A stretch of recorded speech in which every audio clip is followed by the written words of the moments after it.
주의 피로 이루셈은 자기권을 두다.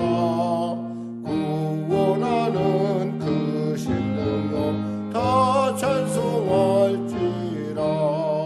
찬송하세 주의 보혈 그 셈에 지금 나아가 죄의 깊이 빠진 이몸 그 피로 씻어 맡기네. 죄악 세상 이김으로 거룩한 길 가는 나의 마음 성전 삼고 주께서 계시네.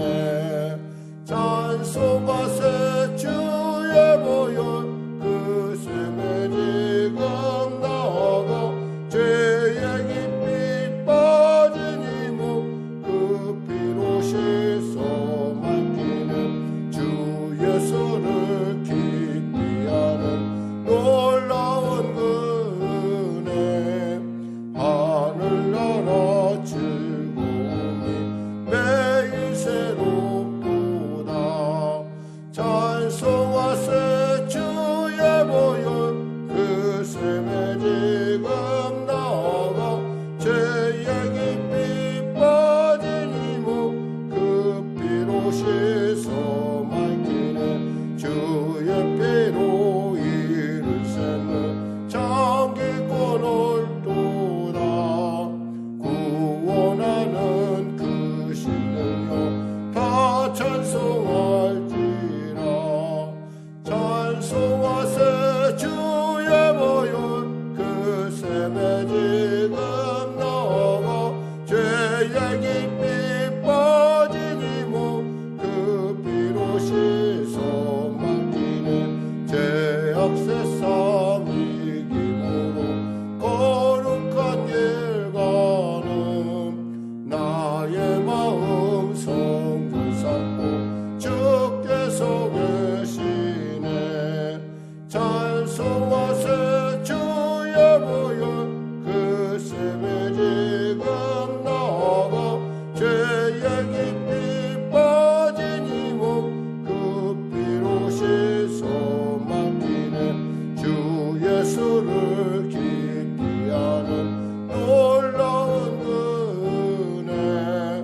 하늘나라 즐거움이 매일 새롭도다. 찬송하세 주의 보혈 그 셈에 지금 나아가 죄의 깊이 빠진 이몸 그 피로 씻어 맡기네. 하나님 감사합니다. 오늘 하나님께서 귀한 아침을 우리에게 허락하여 주시고 거룩한 예수의 보혈 그 거룩한 은혜 받은 자답게 어떻게 살아야 되는지 이 새벽에도 돌아보게 하심을 감사합니다. 하나님 말로만 그저 아버지 그저 명색만 크리스찬이 아니요 우리가 속안까지도 그리고 내 속사람까지도 온전한 크리스찬이 될 수 있도록 주여 은혜를 베풀어 주시옵소서. 주님이 누군가가 우리에게 부를 때 당신이 참된 크리스찬이라고 부를 때 우리가 예 그러합니다 라고 고백할 수 있는 그러한 우리의 그 고백과 우리의 동질성 우리의 정체성이 나타날 수 있도록 도와주시고 특별히 삶 가운데 우리의 현실적 삶 가운데 예수의 향기가 나타나는 복된 역사 허락하여 주시옵소서. 병든 자 있습니까? 치료받게 하시고 문제 가진 자 있습니까? 해결받게 하여 주시고 눌린 자 있습니까? 자유케 하여 주시고 지혜를 구하는 자 있습니까? 지혜롭게 하여 주시고 새로움을 갈망하는 자 있습니까? 주여 새롭게 하여 주시옵소서. 내게 능력 주신 자에서 모든 일을 감당할 수 있다 했던 사도 바울의 고백처럼 우리가 주 안에서 아버지 하나님이 주시는 그 놀라운 능력으로 이 땅 가운데 주님의 기뻐하심을 이루며 나눠주고 베푸는 인생 살 수 있도록 축복하여 주시옵소서. 우리의 입술의 고백이 찬미의 고백이 되게 하시고 우리의 삶이 하나님께 드려지는 산제사 되게 하여 주시옵소서. 나라와 민족을 불쌍히 여기시고 복음 통일 평화 통일케 하시고 대통령을 배타 위정자들에게 주님의 지혜와 총명과 은혜를 베풀어 주시고 아울러 간절히 바라옵기는 코로나19 속히 종식되는 은혜를 더하여 주시옵소서. 여러 가지 많은 백신의 부작용들이 드러나고 또 분주한 건 알지만 그럼에도 불구하고 안전하고 또 검증된 백신들이 아버지 접종될 수 있도록 도와주시고 또 그 모든 일 가운데 하나님 서둘지 않고 지혜롭게 잘 처리하는 그런 당국자들의 아버지 그 특별한 하나님의 지혜와 은혜를 베풀어 주시옵소서. 성령의계를 불쌍히 여기시고 도와주시고 진로를 구하는 우리 귀한 아버지 귀한 자들에게도 하나님 진로의 문이 활짝 열려지는 은혜를 베풀어 주시옵소서. 감사하며 예수님의 이름으로 기도드립니다. 아멘. 하나님은 살아계십니다. 오늘 여러분과 은혜 나누실 말씀은 히브리서 13장 10절에서 16절 말씀입니다. 히브리서 13장 10절에서 16절 말씀. 은혜 받은 성도의 삶 두 번째 시간입니다. 은혜 받은 성도는 어떤 은혜 받은 성도가 어떤 것인가? 자, 10절에서 16절 말씀 같이 합독하겠습니다. 히브리서 13장입니다. 369쪽입니다. 신약성경. 우리에게 제단이 있는데 장막에서 섬기는 자들은 그 제단에서 먹을 권한이 없나니 이는 죄를 위한 짐승의 피는 대제사장이 가지고 성소에 들어가고 그 육체는 영문 밖에서 불사름이라. 그러므로 예수도 자기 피로서 백성을 거룩하게 하려고 성문 밖에서 고난을 받으셨느니라. 그런즉 우리도 그의 치욕을 짊어지고 영문 밖으로 그에게 나아가자. 우리가 여기에는 영구한 도성이 없으므로 장차 올 것을 찾나니 그러므로 우리는 예수로 말미암아 항상 찬미의 제사를 하나님께 드리자. 이는 그 이름을 증언하는 입술의 열매니라. 오직 선을 행함과 서로 나눠주기를 잊지 말라. 하나님은 이 같은 제사를 기뻐하시느니라. 아멘. 7절에 이르는 본문인데요. 우리 본문을 통해서 은혜 받은 자의 삶은 또 어떻게, 그러니까 그 내적, 영적인 그 배경은 무엇이냐는 거예요. 우리가 흔들리지 않는 나라를 받았어요. 자격 없는데 하나님께서 우리에게 주셨어요. 근데 하나님께서 그 주시면서 우리에게 실질적인 삶 가운데 중요한 몇 가지를 지금 말씀하셨어요. 13장에 보니까 무엇보다도 이제 형제를 사랑하고 또 손님 대접하기를 잘하고 또 갇힌 자들, 복음을 알며 갇힌 자들을 돌아보는 그러한, 그리고 또 지금도 수혜받고 있는 사람들을 돌아보라고 하는 그런 당부를 주셨고, 이어서 이제 결혼을 소중히, 침소를 소중히 여기는 그러한 말씀을, 그리고 돈을 사랑하지 말라. 죄송합니다. 돈을 사랑하지 말고 그 족한 바를 여기라, 이런 말씀을 주셨어요. 그래서 그와 같은 그러한 말씀을 주신 데는 배경이 있을 거 아니에요. 뭔가 이유가 있을 거란 말이에요.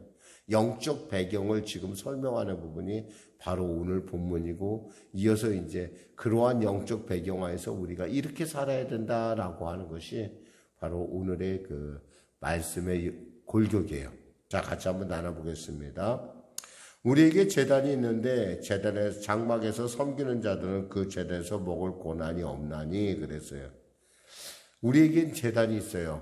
뭐요? 예수님의 십자가 제단이 있어요.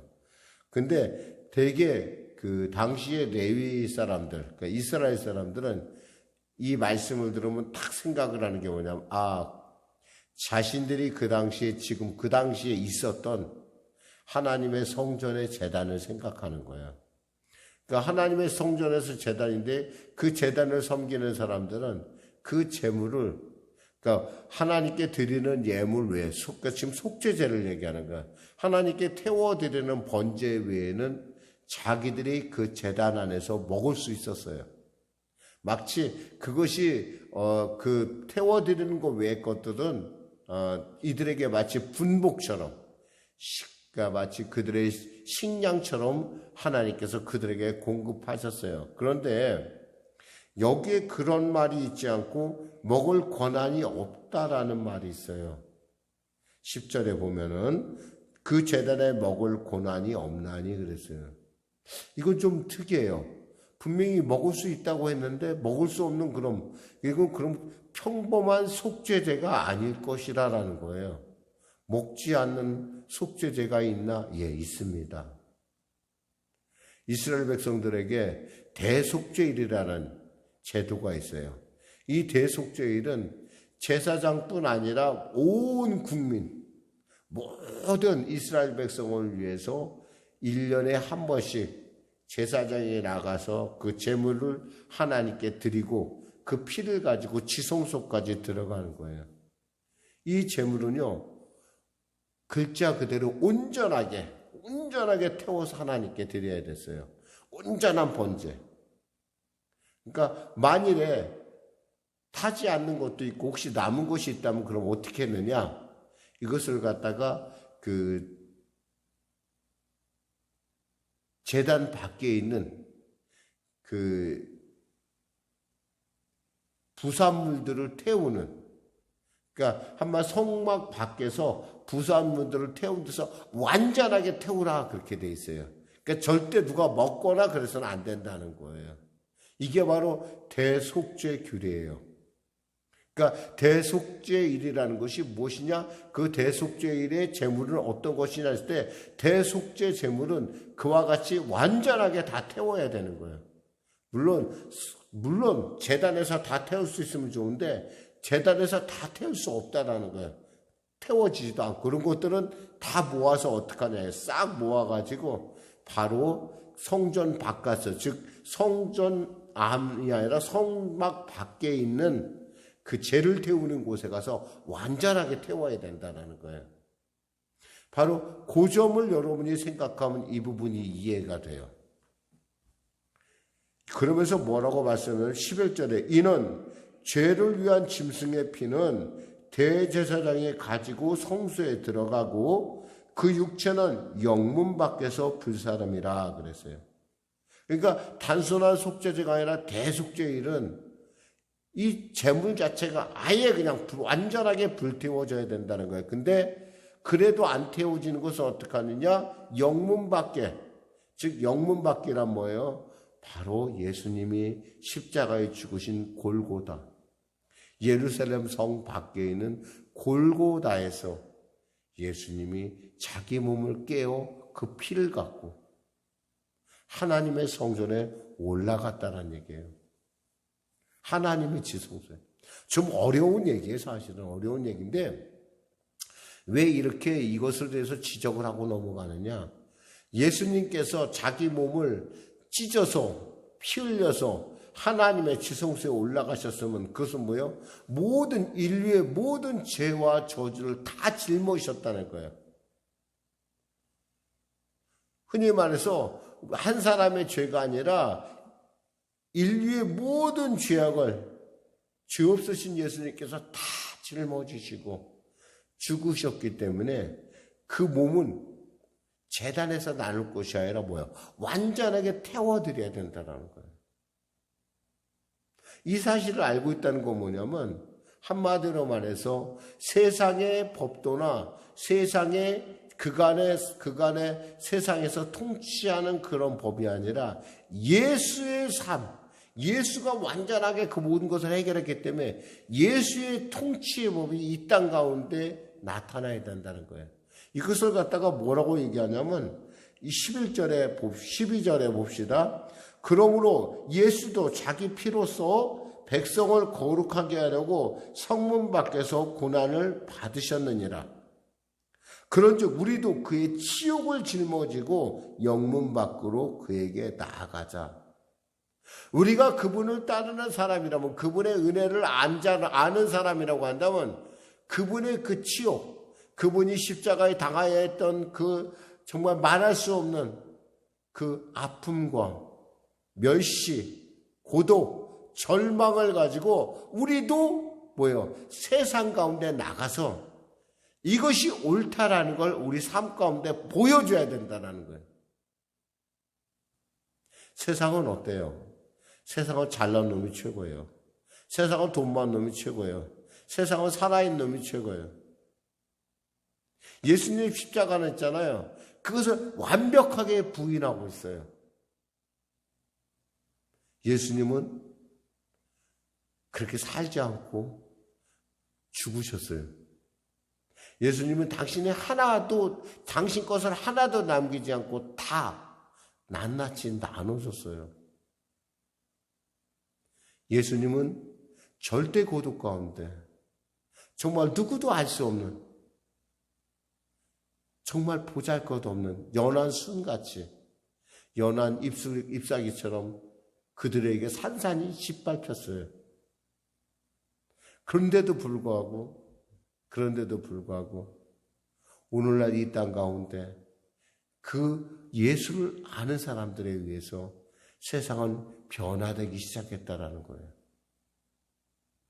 바로 그래서 오직해서 역사가 예수 전과 예수 후로 나눠지고, 사람도, 우리 개인 역시도 예수를 만난 사람은 예수를 만나기 전의 삶과 예수 만나기 후의 삶이 180도 달라지는 거예요. 왜 달라지죠? 옛날처럼 살 수가 없어요. 내일같이 내 욕심만 부리고 음란하게, 그리고 모든 사람의 인기를 위해서 그저 그냥 돈만 위해서 그렇게 살 수가 없어요. 한 번 어떤 분이 저한테 이런 얘기를 했어요. 목사님, 제가 예수를 믿고 났더니 이분은 과거에 자기에게 주어진 어떤 삶에 굉장히 권위적으로 살던 분이에요. 아담부터 부부관계에서부터 모든 것이 다 권위적으로 살던 분인데, 회사도 운영하고 그랬다고 그러세요. 근데 그 회사를 운영하는 분인데도 권위적으로 살게, 왜냐하면 모든 것이 자기 마음대로 이렇게, 왜냐하면 자기는 충분히 돈도 많이 벌고 명예도 있고 이러니까 당연히 너희들은 다 내 말을 따라야 돼 라고 하는 어떤. 근데 이분이 예수를 믿었어요. 예수를 믿고 나더니 저한테 한 얘기가, 목사님, 왜 예수 믿고 나니까 왜 제가 좀 나약해진 것 같아요 그러더라고요.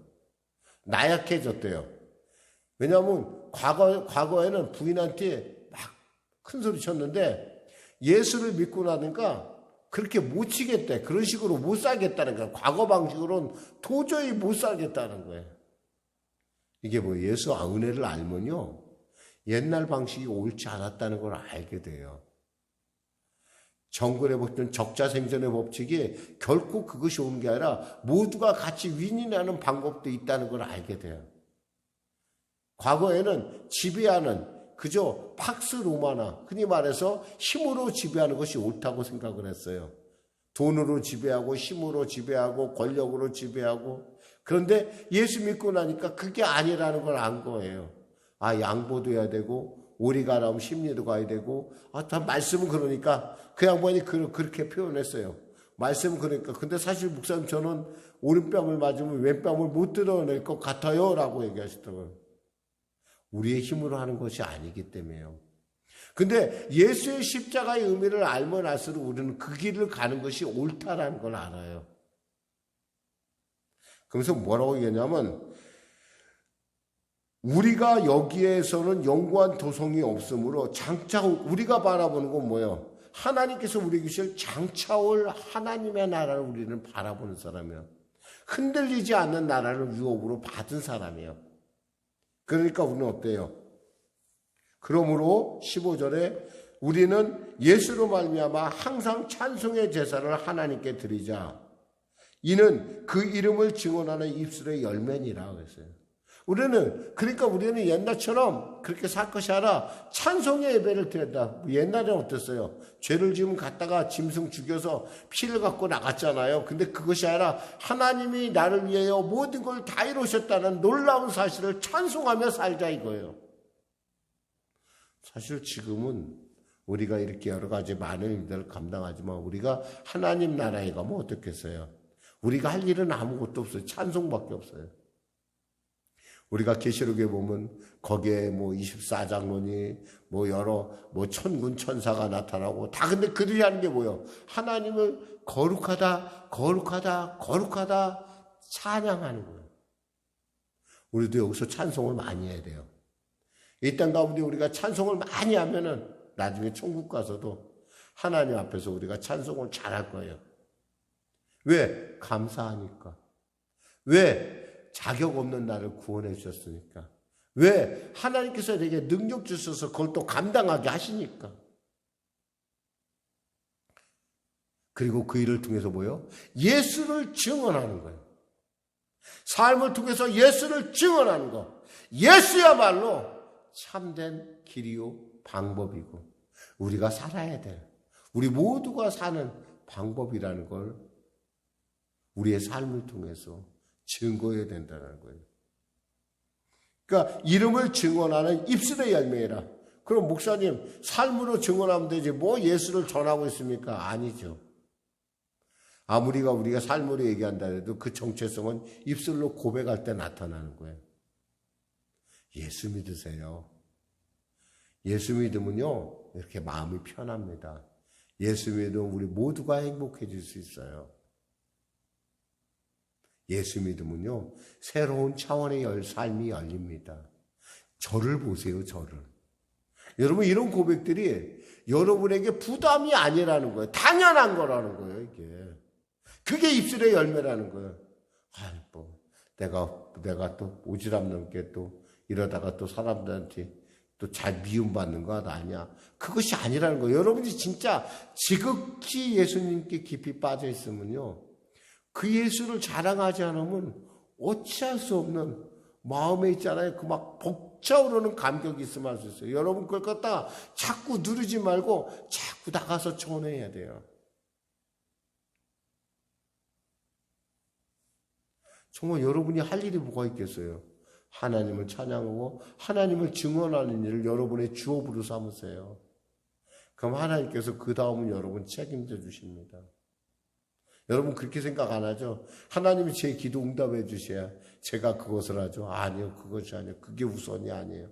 그 나라와 그 일을 구하는 것은 먼저 내가 입술의 고백을 갖고 하나님께 나아가 하나님을 기쁘시게 하는 삶을 살 때 하나님께서 원칙이 그래 순서가 하나님을 기쁘시게 하라. 그럼 그가 내 소원을 이루신다는 거예요.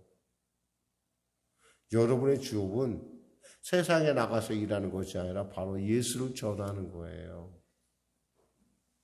그러면서 16절 말씀 맺습니다. 오직 선을 행함과 서로 나눠주기를 잊지 말라. 예수 믿는 사람의 핵심적인 삶에는 그 원칙은 뭐냐면 그러기 때문에 우리는 선을 행해야 되고요. 나눠주기를 잊지 말아야 돼. 이거 세상 사람들 얘기하면 웃기는 얘기죠. 무슨 선을 행해? 이런 누가 알아주기를 해? 여러분, 누가 알아주길 바래요? 이 세상에 어떤 사람이 알아주길 바래요? 아니요, 우리는 하나님만 알아주면 돼요. 하나님이, 예수님이, 왜? 예수님이 이미 우리가 알지 못하는 그때에 저 영문 밖에서 저 골고다 언덕에서 피 흘려 죽으셨기 때문에 내 모든 죄와 저주를 대신 짊으셨기 때문에 나는 그에 너무 감격해서 선을 행하고 나눠주기를 즐거워한다는 거예요. 하나님은 뭐예요? 이런 제사, 우리의 삶이 제사가 되는 이런 제사를 기뻐하느니라 그랬어요. 기도하겠습니다. 하나님 감사합니다. 우리가 알지 못한 그때 저 골고다 언덕에서 나를 위하여 몸져 풀려 죽으신 예수를 보니 내 인생이 얼마나 잘못됐는지, 내 인생이 얼마나 규모가 없었는지, 내 인생이 얼마나 오리무중으로 살았는지 알게 하심을 감사합니다. 이제 주님을 보고 따라갑니다. 십자가를 보고 따라갑니다. 내게 은혜 주시고 능력 주시고 깨닫게 하셨사오니 담대함으로 주의 복음의 증인들로 전도자들로 살아갈 수 있도록 은혜 베풀어 주시옵소서. 예수님의 이름으로 기도드립니다. 아멘. 우리 말씀 생각하며 찬양하고 기도하는 시간을 갖도록 하겠습니다. 찬송가 453장입니다.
그가 계신 보좌는 영광에 둘려 있도다. 평화의 왕이 오시니 그 나라 왕성하도다. 내 평생의 소원, 내 평생의 소원, 대속해 주신 사랑을 간절히 알기 원하네. 하늘에 계신 우리 아버지, 아버지의 이름을 거룩하게 하시며 아버지의 나라가 오게 하시며 아버지의 뜻이 하늘에서와 같이 이 땅에서도 이루어지게 하소서. 오늘 우리에게 일용할 양식을 주시고 우리가 우리에게 잘못한 사람을 용서하여 준 것 같이 우리 죄를 용서하여 주시고 우리를 시험에 빠지지 않게 하시고 악에서 구하소서. 나라와 권능과 영광이 영원히 아버지의 것입니다. 아멘.